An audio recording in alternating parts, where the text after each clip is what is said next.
Game changer cinema ఎట్లా అనిపిస్తుంది? Game changer ఒక భారీ ఎక్స్పెక్టేషన్తో వస్తుంది భయ. ఈసారి చేయడానికి అయితే చూస్తున్నాడు. ఖచ్చితంగా ఈ గేమ్ చేంజర్తో రామ్ చరణ్ గారికి ఒక మంచి లైఫ్ వస్తుంది. నిజంగా చెప్తున్నా కదా, ఇప్పటి వరకు కూడా రామ్ చరణ్ గారు ఫస్ట్గా లైఫ్ ఇచ్చిన వ్యక్తులు చాలామంది ఉన్నారు. వాళ్ళందరిని దృష్టిలో పెట్టుకొని చెప్తున్నా, ఈ రోజున రాజమౌళి ఇలాగ డైరెక్షన్లో నెంబర్ 1 అనిపించుకున్నాడంటే ఒక మగధీర ద్వారానే, అవునా కదా? కాబట్టి ఈ రామ్ చరణ్ గారిని ఈసారి ఆ మార్క్ వేసి శంకర్ గారు మంచి పేరు తెస్తాడు. ఖచ్చితంగా శంకర్కి ఒక మార్కు మిగులుతుంది. ఎవరి వల్ల అంటే మెయిన్ గేమ్ చేంజర్ వల్ల. గేమ్ చేంజర్ ఇప్పుడు శంకర్ గారికి చాలా ప్రెస్టీజియస్ ఇష్యూ ఇప్పుడు. ఎందుకంటే ఆ డిజాస్టర్తో బాధపడుతున్నాడు భారతీయ 2తో.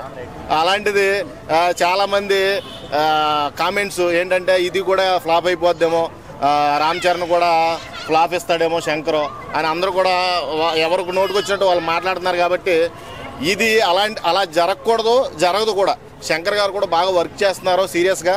ఇది చాలా క్రిటికల్ సిచ్యువేషన్ కాబట్టి ఆయన ఖచ్చితంగా విన్నింగ్ రేస్లోనే ఉండాలి. పుష్పాన్ని బ్రేక్ చేస్తాయంటే బాగానే ఉంది. ₹1 పెంచితే ఎవరినైనా బ్రేక్ చేస్తాయి. కానీ ఆల్రెడీ కలెక్షన్స్ గురించే ఒకటే కాదు పాయింట్, అక్కడ కంటెంట్తో వస్తున్నాడా లేదా అది మెయిన్ ఇంపార్టెంట్. కాబట్టి కంటెంట్తో వచ్చే సినిమా ఏదైనా సరే ప్రజల దగ్గరికి వెళ్తుంది. సినిమాలు కంటెంట్ వచ్చినా కలెక్షన్లు కొట్టేంత దమ్ము లేదు.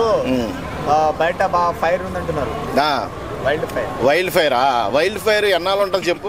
ఇప్పుడు కోపమైనా నవ్వైనా కొంతసేపే.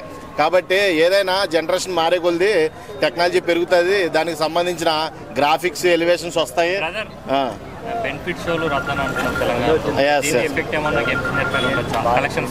ఏముంటది, ఎందుకుండదో రేవంత్ రెడ్డి గారే డైరెక్ట్గా చెప్తున్నాడు.